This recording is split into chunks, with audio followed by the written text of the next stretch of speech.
Halo guys, Assalamualaikum warahmatullahi wabarakatuh. Salam Om Swastiastu, Namo Buddhaya, salam kebajikan dan salam sejahtera untuk kita semua. Saudaraku sebangsa dan setanah air, para penonton kanal YouTubeku yang sangat saya hormati dan sangat saya cintai. Dalam beberapa menit ke depan, saya akan menemani pemirsa sekalian dengan cuplikan-cuplikan video dari saya tentang rekam jejak dari seorang Bapak Prabowo Subianto, dan juga dalam cuplikan video kali ini saya juga akan menghadirkan pembahasan tentang sosok Gibran Rakabuming Raka. Saya berharap bahwa pemirsa sekalian bisa bersama-sama menyimak cuplikan-cuplikan video berikut ini. Siapa tahu ada poin-poin penting yang bisa mengedukasi kita dan bisa menambah wawasan kita dalam dunia politik. Untuk lebih jelasnya, saya ingin mengajak pemirsa sekalian, mari kita bersama-sama menyimak cuplikan-cuplikan video berikut ini. Selamat menyaksikan. Jadi bukan saya tidak percaya, saya ini TNI Pak, saya pertaruhkan nyawa di TNI. Saya lebih TNI dari banyak TNI. Kalau bukan kena saya. Kalau ada orang ngomong saya, kasih tahu sama dia, Pak, yang selalu ngomong saya itu ada 4. Yang pertama setan, yang kedua Fir'aun, yang ketiga Korun, yang keempat siapa? Bapak. Saya. Memangnya kamu siapa? Kalau orang main bola itu habis mencetak gol, dia buka kaosnya. Hari coba buka sedikit. Beneran bang? Bener, aku pengen lihat. Enggak, aku pengen lihat. Wih. Apa maksudnya, bukan ada konstitusi gitu, apanya? Gagasannya apa tuh gagasannya? Kan gimmick, ada gagasannya apa? Dong, demokrasi. Iya, enggak. Coba. Sendiri. Gibran. Jangan nepek-nepek, Mama. Ini kutip tulisannya Tempo bang. Oke. Tempo kan bikin tulisan, judulnya mengutip produk gagal reformasi dan anak haram konstitusi. Oh, itu. Satu kesatuan yang kurasa Ini riskan betul. kalimatnya kamu bikin sendiri? Kutipan dari Tempo bang. Hah? Dari Tempo. Oke. Kalau Bapak Perubahan melihat Saya tanya, ini kan bukan anak haram konstitusi. Yang anak haram konstitusi siapa? Coba dijawab. Kadang-kadang saya suka bang. Ya kan, coba dijawab. Ini kan bukan anak haram konstitusi. Yang Kan tadi anak kan haram konstitusi namanya siapa? kan suka Jangan tuker, kan? takut. Iya, jangan takut. Yang namanya mirip gitu ya. Anak haram apa ponakan? Biar fair tanya Bang Hasan juga. oh harus Biar fair. Bapak konsultan yang sekarang jubir. Ini kira-kira apa definisi kaosnya, gimmicknya? Yang bilang anak haram konstitusi itu nggak belajar hukum dengan benar. Wih. Nggak lulus. Iya. Karena konstitusi itu dirubah dengan amandemen, Wih. bukan dengan MK. Wih. Panggil kalau teks. Ya. Oh ya, sedikit aja.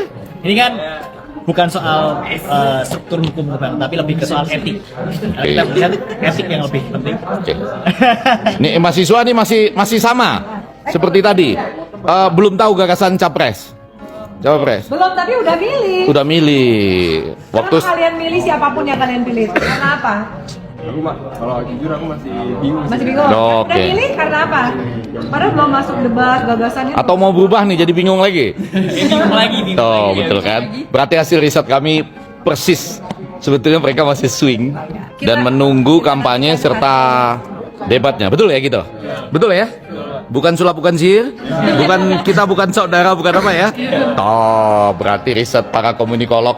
Toh. Kita nantikan ya. Ya. Itu rilisnya. Semakin bang. Wayaye. Oi. Dedengkot desa. Centeng basir. Jangan gelendotan beli sayur, rubuh. Diundang lo pada dateng. Amplopnya gede ya. Tapi getas itu pohon. Bye-bye rubuh. Ketiban genteng coklat tar. Mau aja dikumpulin sama bocah.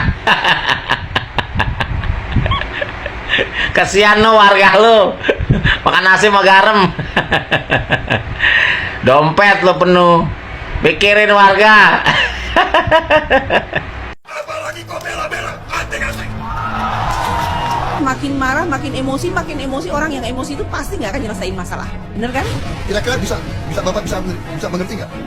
Once you get emotional, meledak aja, and that's it. Biasanya itu rusak aja kalau emotional. Bagaimana uangnya dari mana? Kalau Bapak tidak mau terima bantuan, gak apa-apa. Orang yang nggak bisa baca data mudah sekali diprovokasi. Kasih sedikit, dikilik-kilik, emosi. Bapak tadi mengatakan tidak mau terima beasiswa kan? Ya bagaimana? Kalau satu orang aja udah bikin sakit perut, apalagi seluruh negara dibikin emosi.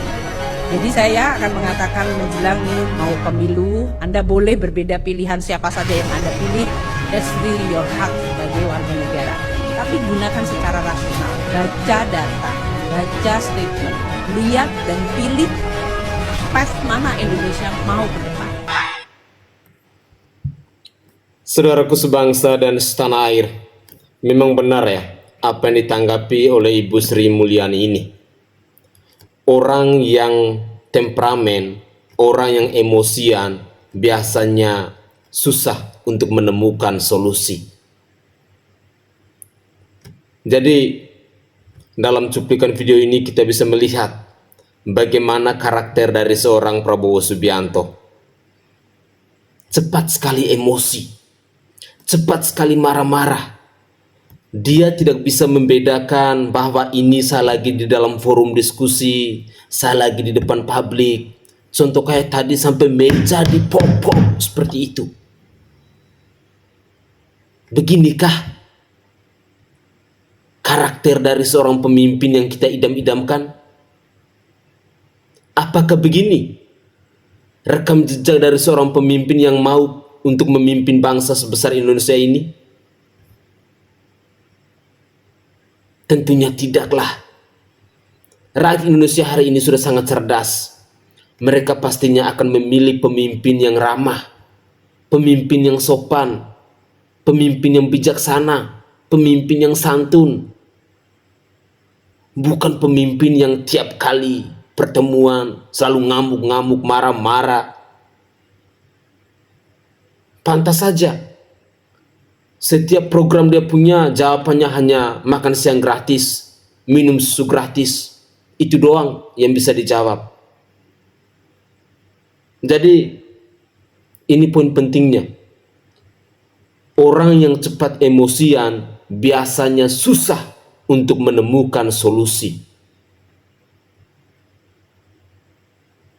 Camkan ini, tanamkan dalam hati kita. Agar kita itu bisa melek, milih pemimpin di pemilu 2024 ini. Jangan cari orang yang emosian. Jangan pilih orang yang temperamen. Bahaya negara ini. Mari kita lanjutkan lagi. Gibran, kamu itu kenapa? Kok jadi sensi banget ketika di media sosial dan berita-berita diungkit soal kamu dengan segala yang mereka nilai itu sebagai suatu kecurangan? Kamu kenapa jadi marah gitu loh? Karena kenyataan seperti itu. Kenapa kamu bilang itu fitnah? Kamu ngancem orang-orang yang di medsos jelek-jelekin nama kamu. Maaf, kamu dijelekin karena kamu memang jelek sifatnya. Kalau soal wajah ya saya nggak tahu lah, itu kan subjektif ya. Mungkin ada orang yang bilang kamu seganteng Brad Pitt, ya itu urusan mereka lah. Nah sekarang kalau kamu dikatain hal yang jelek-jelek karena memang kamu jelek, kamu artinya harus ngaku loh. Kamu jadi calon wakil presiden, itu kan udah jelas-jelas Mahkamah Konstitusi itu, Majelis Kehormatan Mahkamah Konstitusi ya, bukan MK yang diketuai paman kamu itu, sudah menyatakan bahwa terjadi pelanggaran kode etik berat. Harusnya walaupun keputusan nggak ditarik, kamu kan masih punya hati nurani dong. Tolak. Oh ya, ternyata hasil MK menyatakan bahwa terjadi pelanggaran kode etik berat. Bersama ini saya mau minta maaf, saya tidak jadi maju sebagai bakal calon wakil presiden. Gitu yang gentle. Saya waktu masa kecil juga seperti itu. Saya ngalamin masa-masa ketika saya dengan teman saya tidak terjadi kesepahaman, konflik memuncak, ya udah adu gelut, pergi ke sawah atau pergi ke lapangan, berkelahi di situ. Setelah selesai, akui bahwa saya memang kalah, akui saya memang salah. Setelah itu berpelukan dan selesai. Sikap gentle, sikap satria itu dibutuhkan. Bukan hanya zaman saya dulu, zaman Ricky Plik, tahun 70-an. Sekarang pun juga nilai yang sama masih berlaku. Kamu tahu dong, nilai-nilai etika itu sifatnya universal. Berlaku di semua tempat, berlaku di segala masa. Untuk semua berita negatif yang kamu dengar, ya kamu harus terima karena memang faktanya seperti itu. Arti nama Gibran itu kan yang paling pandai. Nah, buktikan dong. Buktikan bahwa kamu yang paling pandai, bukan kamu yang paling baperan. Sudah maju jadi cawapres jalur giveaway paman dari MK, miskin gagasan lako sekarang malah bagi-bagi uang untuk beli suara rakyat, siapa lagi kalau bukan Gibran. Muncul sebuah video yang memperlihatkan Gibran sedang membagikan amplop berisi uang pada acara Jalan Sehat di Makassar. Perilaku tidak terpuji Gibran ini telah mencederai serta menginjak-injak demokrasi tanpa ampun. Tindakan Gibran tersebut semakin membuktikan bahwa sosoknya tidak layak dipilih sebagai pemimpin karena sikap praktisnya tersebut akan membawa bencana. Yang pertama saya mau nanya, yang berkuasa hari ini presidennya kan Pak Jokowi. Nah, saya mau nanya dulu sama Opung, Pak Jokowi ini masih kader PDI atau bukan, Pak Opung? Pak Jokowi ini. Pak Jokowi ini biar Jokowi yang jawab. A few moments later. Tunggu. Ada jawabannya. Tung.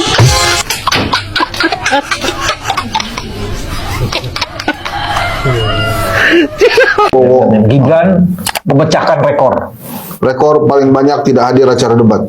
Gak, gue terus terang males mas ngomongin dia lagi tuh. Ya gimana sih, udah dia kan dibantuin bapaknya, ya udah deh. Lu nggak boleh Gibranin. Udah tenang aja lah gitu. Nanti jadi ini lagi nih, Gibran diminta adu gagasan dengan anak Anies Baswedan. Udahlah, nggak mungkin mau dia, awok pokoknya. Kita begitu, ya maksudnya itu awok. Ya sebenarnya Itu bahasa gaul banget itu bang. awok udah dia tuh. Iya makanya. Iya makanya. Udah deh, pokoknya lu mau minta apa? Gibran ini awok jawabannya. Bagaimana? Apakah saudara-saudara masih meragukan kemampuan saya? Saya adalah orang satu-satunya yang berhasil membuat angka kemiskinan jadi menurun. Bagaimana? Bapak memang hebat. Bapaklah orang satu-satunya yang berhasil membuat angka kemiskinan menurun ke anak cucu. Dan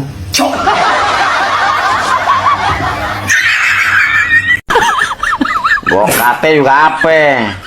Nggak bakalan dateng tuh belimbing sayur. Diundang deh kagak dateng. Dek kalau umpama yang debat-debat begitu ya, yang diskusi, nggak bakalan hadir dah. Takut ditanya yang apa namanya, ditanya yang bagaimana gitu. Coba ntar pasti ada syuting ke gorong-gorong lah, ke pasar lah. Nah kalau itu bisa karena aktingnya jago. Gue tau dah belimbing sayur kalau akting jago. Sama kayak babanya. Main di got, gorong-gorong, tablaga metik ini, metik pohon itu. Udah kebaca sinetron lo. Sinetron Indosiar. Coba undangan debat dari mahasiswa mana, gue pengen tahu. Nggak bakalan dateng udah. Gue udah tahu karakter belimbing sayur dah. Asem, ya nggak, kecut, gampang rontok. Saudaraku sebangsa dan setanah air, tadi adalah cuplikan-cuplikan video ngakak tentang Gibran Raka Buming Raka ya. Jadi dalam video yang terakhir ini menarik sih ketika kita melihat ada cuitan yang mengatakan bahwa saat deklarasi, tenang Pak Prabowo, saya sudah ada di sini. Tetapi saat adu gagasan, tenang Pak Prabowo, saya sudah ngumpet di sini. Ya, mungkin itu adalah fakta dan fenomena yang bisa kita saksikan akhir-akhir ini ya, di mana kita ketahui bersama bahwa seorang Gibran Raka Buming Raka ini selalu mangkir dari undangan untuk adu gagasan.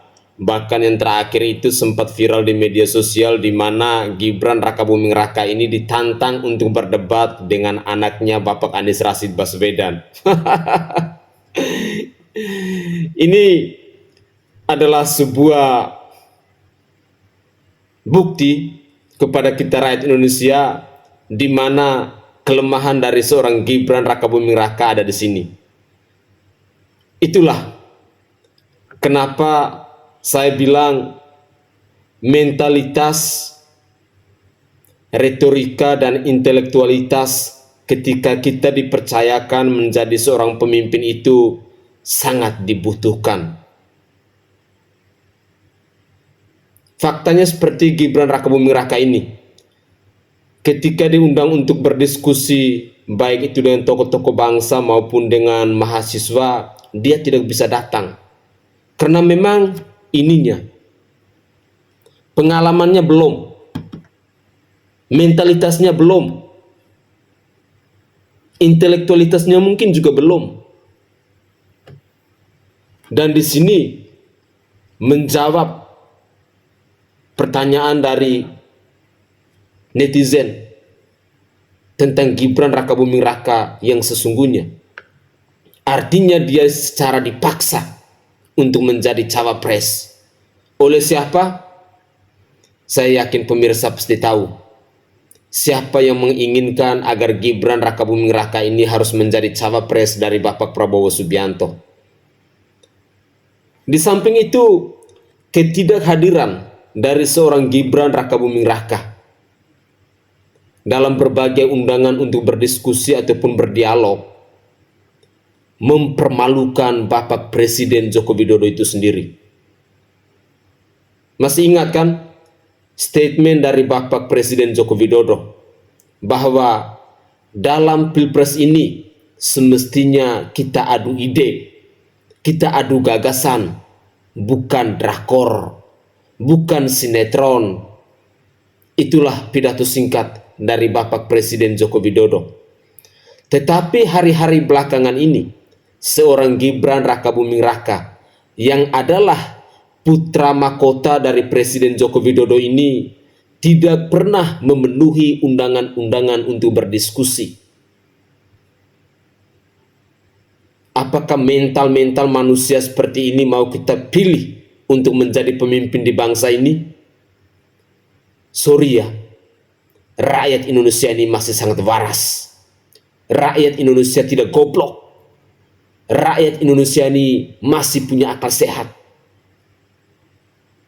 Makanya kadang-kadang saya seringkali mengingatkan bahwa mengidolakan itu boleh, goblok itu jangan. Ya.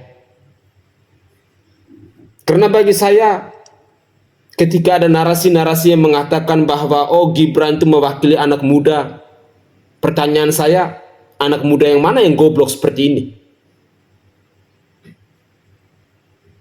Banyak kok anak muda Indonesia yang cerdas, yang smart, yang intelektualitasnya bagus, mentalitasnya bagus tuh banyak.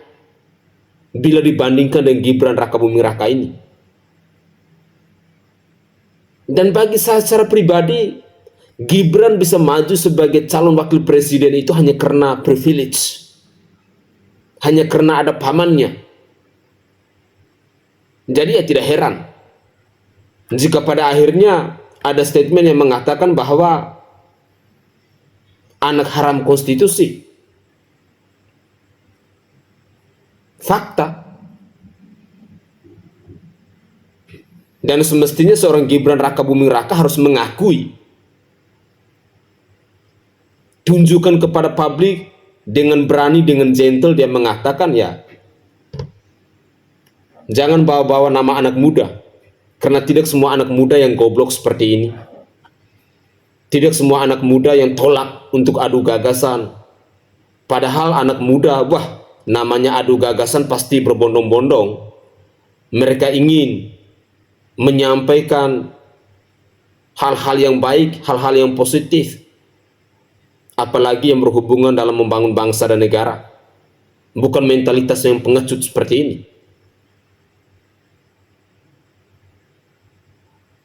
Saya berharap kita rakyat Indonesia, kita bisa buka hati untuk melihat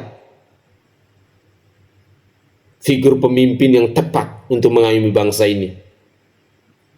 Ingat, carilah pemimpin yang berkualitas, pemimpin yang berintegritas, pemimpin yang rekam jejaknya baik,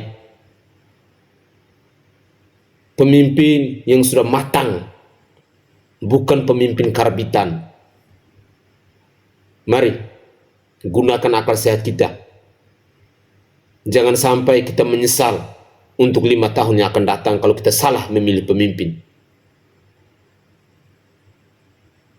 Mari kita lanjutkan lagi. Lokasi ini dulu adalah hutan yang lebat. Kini lebih dari 600 hektar telah dibabat dan berubah menjadi ladang singkong yang gagal. Atas nama krisis pangan, hutan dibabat melalui program food estate. Tapi apa yang terjadi adalah deforestasi. Masyarakat kehilangan ruang hidupnya.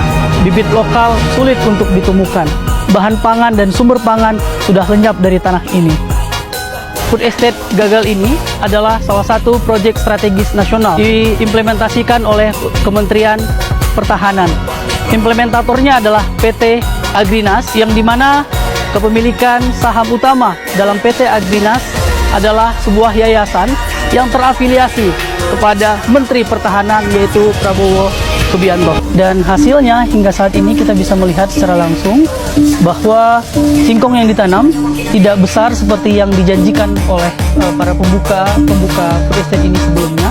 Batang singkong ini tidak lebih besar dari jari kelingking saya. Untuk itu, kami menyerukan kepada seluruh pemimpin dunia untuk segera mengambil aksi nyata, menghentikan deforestasi, dan menyelamatkan hutan tersisa yang saat ini ada di Indonesia.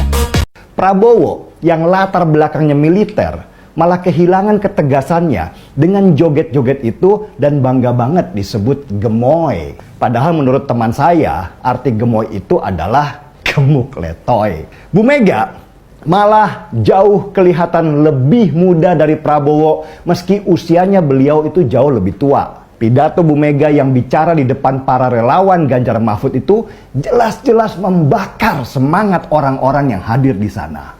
Saya paham kenapa Bu Megawati sangat marah dengan situasi sekarang ini. Bu Mega ini adalah salah satu tokoh yang head to head dengan mantan Presiden Soeharto, penguasa Orde Baru yang berkuasa selama 32 tahun lamanya. Cobalah kalian, anak-anak muda yang gak hidup di masa Orde Baru, googling aja tentang perannya Bu Mega di masa Orde Baru. Di sana kalian akan lihat bahwa sejak awal nama Megawati Soekarno Putri itu menjadi momok buat Soeharto. Ketika Megawati gabung di partai PDI, dulu namanya bukan PDI Perjuangan ya, pemerintahan Soeharto lah yang berperan memecah belah partai PDI dengan membuat dualisme kepemimpinan antara Megawati dengan Suryadi. Dan akhirnya puncaknya terjadilah kerusuhan pada bulan Juli tahun 96 ketika kantor PDI yang dipimpin oleh Megawati diserang oleh orang-orang suruhannya Soeharto. Coba googling lagi tentang kerusuhan 27 Juli itu untuk mengingatkan. Dan akibat dari peristiwa itu, gerakan anti Soeharto semakin menguat sehingga menyebar ke banyak mahasiswa yang akhirnya bisa menjatuhkan Presiden Soeharto dari kekuasaannya selama 32 tahun lamanya. Gerakan inilah yang dinamakan Gerakan Reformasi, yang melahirkan demokrasi di Indonesia sesudah puluhan tahun demokrasi itu dibungkam oleh rezim Orde Baru yang dipimpin oleh Soeharto. Dan sesudah Soeharto jatuh, lahirlah yang namanya PDI Perjuangan. Laporkan Anda ke Dewan. Oke, silahkan, nggak masalah. Laporkan Anda ke Dewan. Oke, silahkan. Enggak ada dukungan. Oke. Akui dulu dong Anda salah. Enggak, kenapa? Enggak, Anda tadi mengatakan ada dukungan. Enggak, ada pernyataannya. Tidak ada. Mereka mendukung. Ya diputar aja, tolong Oke, diputar. ya, Putar. silakan. Apaan tuh? Untuk menyatukan visi-misi dan juga Adanya dukungan, itu saya pastikan tidak ada. Oh, yang benar. Tapi Anda harus ralat, Nana. Anda dengan lantang tadi mengatakan adanya dukungan. Itu saya pastikan tidak ada. Tapi bohong. Oke. Katanya dicek gitu. Ya. Kan, ya. Pembohong, kau pembohong. Kalau enggak saya laporkan Anda ke Dewan. Oke, silakan, nggak masalah. Ya pasti. Oke, iya. Pasti, Jadi gitu. ini kenapa cuma Kalau capres Anda Anda yang tidak hadir? meralat dalam acara hari Oke. ini juga, saya tentu akan laporkan Iya. Anda. Jadi kenapa cuma capres Anda yang hadir? Yang ditanyakan ke saya. Kenapa ada yang kayak gini? Ada aja gitu. Pak, kenapa milih Prabowo sih? Nanti ada kaitannya, akan ada Gibran di belakangnya. Kira-kira begitu kan nanti kan? Jokowi lagi deh. Ayo. Inilah fakta dari politik yang kedua-duanya harus kita terima. Dan itu mungkin nanti bedanya antara orang akademik dengan orang politik seperti saya. Kalau orang akademik ngomong di sini aja, wah ideal nih. Tapi orang politik saya harus bikin keputusan. Saya harus berkongsi dan berkoalisi dengan siapa. Saya harus pilih siapa. Nah, kalau bicara Prabowo, terus terang saya nggak bisa bandingkan Prabowo itu dengan calon lain. Prabowo itu menurut saya itu terlalu ideal gitu. Dalam bangsa besar seperti ini, 17.000 pulau, 38 provinsi, 514 kabupaten kota, hampir 10.000 kecamatan, 75.817 desa, hampir 1 juta RT RW di Indonesia ini dengan ribuan pulau. Memang saya lagi memerlukan, atau kita bangsa ini lagi memerlukan Prabowo yang sudah ngerti tentang ini semua. Dan bukan cuma itu, Prabowo ngerti geopolitik. Dia ngerti maunya Singapura di kita apa sih, dia ngerti maunya Cina apa sih, dia ngerti maunya Amerika apa sih. Sehingga kalau mereka mau main-main udah ketahuan, jangan gitu, saya udah tahu mau lo, ya kan. Dan juga yang lebih penting, Prabowo ini tahu elit. Jadi Prabowo itu tahu, ibarat dalam kebun binatang, ini kadal, ini ular, dia udah tahu. Kamu jangan maling segitu ya, ya kan? Kira-kira itu Prabowo ngerti itu. Saudaraku sebangsa dan setanah air, pernyataan dari Fahri Hamzah tentang Prabowo Subianto, saya secara pribadi mau katakan bahwa yang ngerti itu hanya Bung Fahri sendiri. Untuk rakyat Indonesia tidak. Karena rakyat Indonesia sekarang, Bang, jujur ya, jangan karena kamu sebagai penguasa, kamu yang punya jabatan lalu kamu goblok-goblokin rakyat. Sorry to say, rakyat hari ini sudah cerdas. Rekam jejak dari seorang Prabowo Subianto itu sudah tercatat dalam sanubari rakyat Indonesia. Siapa sosok Prabowo Subianto yang sesungguhnya? Ketika abang mengagung-agungkan seorang Prabowo Subianto, ya karena abang saat ini berkoalisi satu partai, satu koalisi dengan Prabowo Subianto. Ya tidak mungkinlah abang harus menjelekkan Prabowo Subianto. Abang pasti akan melakukan berbagai macam cara. Yang benar harus disalahkan, yang salah harus dibenarkan. Agar Prabowo Subianto harus menang di pemilu 2024. Wajar abang harus bersuara seperti itu. Tapi untuk kami yang rakyat jelata, kami tidak akan sebodoh itu, Bang. Kami juga mampu untuk mempelajari rekam jejak dari seorang Prabowo Subianto itu seperti apa. Peristiwa-peristiwa masa lalu yang berhubungan dengan Prabowo Subianto itu seperti apa. Kami rakyat Indonesia juga tahu. Zaman sekarang tidak semudah Anda membalikkan telapak tangan untuk membohongi atau mengkibuli rakyat. Tidak semudah itu, Bang. Isu-isu yang berkembang di negara kita ini setiap hari itu diupdate oleh rakyat. Bicaralah. Benar katakan benar dan salah katakan salah. Jangan membodohi rakyat. Statement-statement seperti itu bagi saya sangat menjijikan. Karena abang mau mengagung-agungkan seorang Prabowo Subianto, biar rakyat itu merasa simpati. Sorry, Bang, bukan zamannya lagi.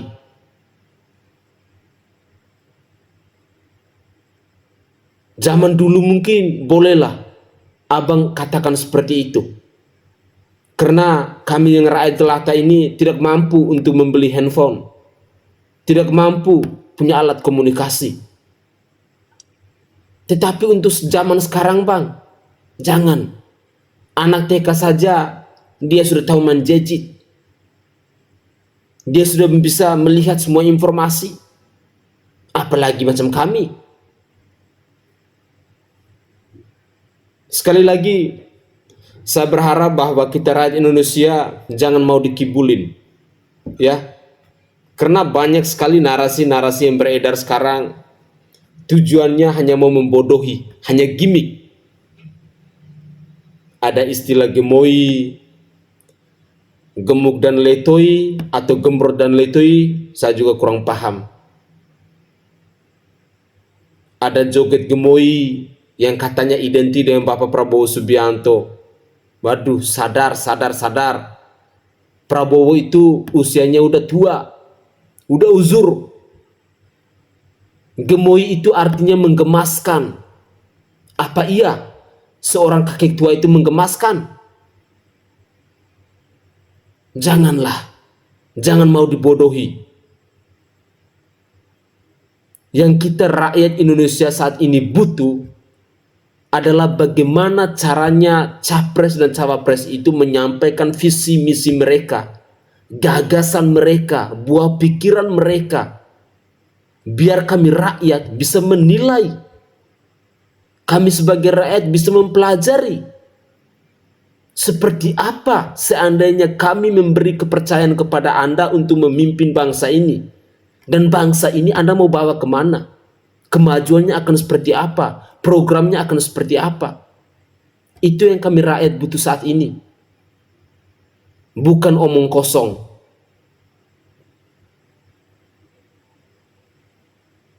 Semoga saja kita rakyat Indonesia bisa sadar ya. Mungkin itu saja tanggapan singkat dari saya. Saya Sainai dari Provinsi Nusa Tenggara Timur. Saatnya kita yang rakyat jelata harus berani untuk bersuara. Salam hormat, salam NKRI, dan salam Pancasila untuk kita semua. Tetaplah semangat dan jangan lupa untuk selalu berpikir waras.